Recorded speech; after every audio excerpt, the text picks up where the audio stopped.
Hey guys, welcome back to my channel. Thanks so much for being here. If you're new here, my name is Simona, and if you've already seen some of my videos, thank you for being back. Just like to say, if you do like my videos, it would be great if you could hit that subscribe button and yeah, support me. Today I really wanted to talk about why I moved out in my early 20s and why I think you should too. Especially if you're someone from a South Asian background like me, I definitely learned so much when I did move out. It's really important to give it a go and you learn so much about yourself. Let's get into it. So for today's video, I kind of just wanted to have it as a little chat and yeah, just make it really authentic. We'll see how we go. So I thought I'd start with just a little bit of background around why I moved out, because it ended up happening really spontaneously. When I finished my undergrad and I was looking for grad positions, I was working in an environment that I didn't really want to continue working in. When I realized I wanted to move into hospital work, I thought about working in Melbourne, and then I thought, I'm young. I think I was 22 at the time. I don't have as many responsibilities right now that keep me stuck to Melbourne, so I may as well try living out of home. I only applied for jobs in regional Victoria because I hadn't had any rural health experience. I ended up applying to a few different places in regional Victoria, ended up being successful. Took the job, didn't really think about how I would make the transition, make the move or anything. I was going away to Fiji for 2 weeks with my best friend, and the weekend I got back, I pretty much moved and I was there for 3 years. It ended up happening, yeah, really spontaneously.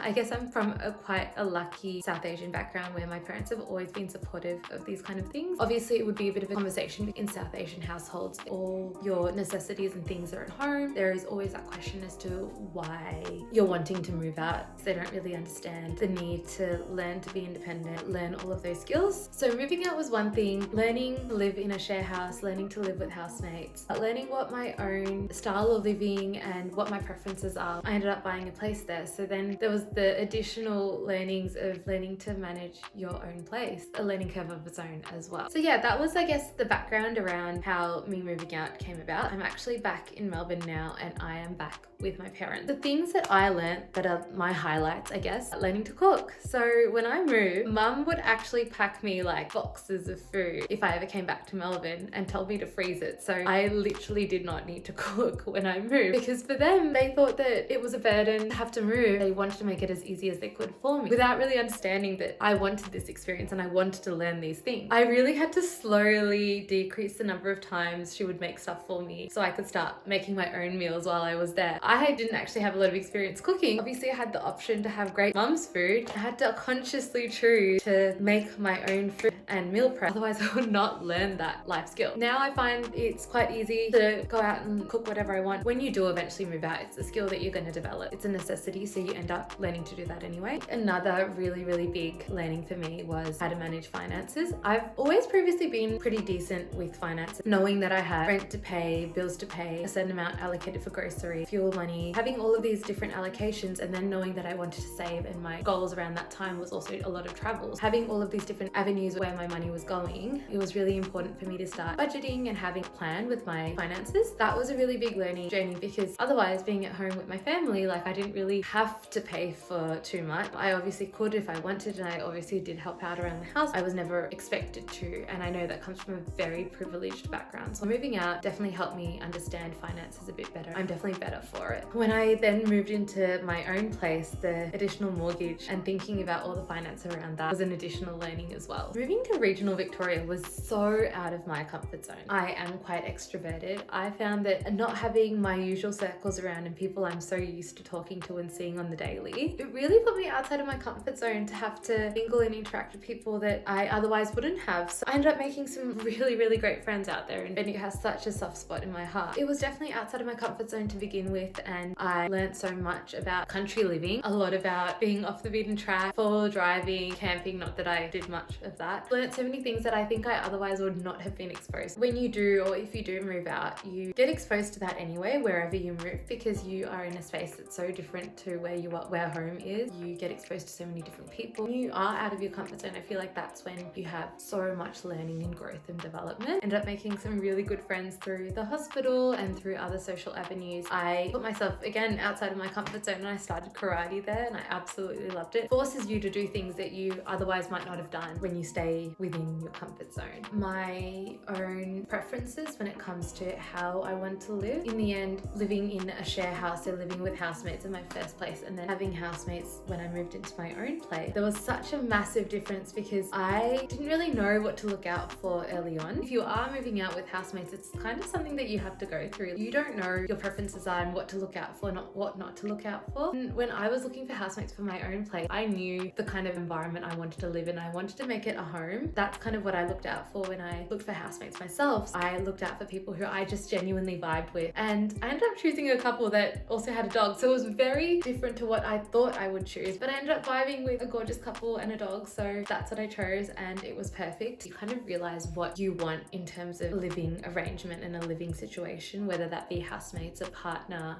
family, whatever it is. You realize how you need to behave to be the best version of yourself living in an environment, and also how you want people around you to be as well. I wanted to also talk about why I think you, especially if you're in your early 20s, why I think you should move out, especially if you're from a South Asian background. It's so abnormal in a family to have that conversation, to be like, hey mum and dad, I want to move out, and it's nothing against you guys, it's because I want to have that experience to help me grow and develop as a person. Because it's not ingrained in our culture, it's just so foreign. Why I think it's so important to have that conversation and actually do that is because of the learning. I think otherwise you just don't ever get that kind of learning. The kind of independence that you develop when you do move out, you can't really recreate that in any other way. It's so important, especially in your early 20s, to learn how to be on your own, rely on yourself, and that there's nothing wrong with relying on other people, and it's so important to have that emotional connection. It's also really important to know that you can lean in on yourself when you need to. You learn so many life skills, especially at times where things can get a bit trying, like huntsman in the house. Like first I was like, what the hell do I do? I realized in that moment I wasn't all that scared, because I needed to kind of step up and just be like, okay, there's this massive spider, but we can manage that. And I think if I was at home, I don't think I would have probably called my dad. It teaches you so many life skills, learning how to deal with so many different personalities, because honestly housemates are different to your mates, and learning how to live with other people, or learning again to lean in on yourself, is just so important. Safety around the home. With my house, I realized it was probably safer to install CCTV cameras, make sure that those things are working. You learn gardening whether you like it or not. You just do learn it. You learn to appreciate your space, like you really want to create a home out of it, and you really want to create a haven for yourself. I cherish that so much, and I still have such fond memories because I was just so at peace. You realize how important, well for me, how important it was to be clean and to have your environment really clean. As from a South Asian background, I think I've been so lucky to have that experience and know that when I do move out again, like it's going to be that simple because I've done it already. If you are on the fence about moving out, it is so worth it, because the life skills that you learn are unmatched. Anyways, thanks so much for listening, guys. I know it was a bit of a deep dive into my life, a deep dive on this particular topic, which is moving out. But I hope that anyone watching out there who is on the fence, it like helps kind of give you a bit of an idea and encourages you to do it. If you enjoyed this, let me know, because I'll do a few more deep dives on different things I've done. Thanks so much for watching, guys. If you enjoyed this video, it would mean the world to me if you could like, comment and subscribe. Support me on this YouTube journey. I'll catch you in the next video.